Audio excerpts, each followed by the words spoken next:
Hello guys, welcome back to PC Error Detective.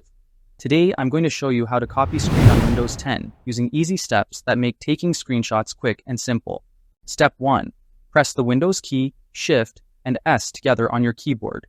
This opens the Snipping tool overlay on your screen, which lets you select exactly what part of the screen you want to capture.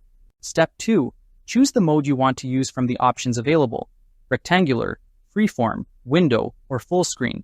Each mode gives you flexibility depending on whether you want the full screen or just a specific part. Step 3. Use your mouse to outline or select the portion of the screen you want to copy. This allows you to capture only the area you need, keeping your screenshots neat and precise. Step 4. Once you select the area, it is automatically copied to your clipboard.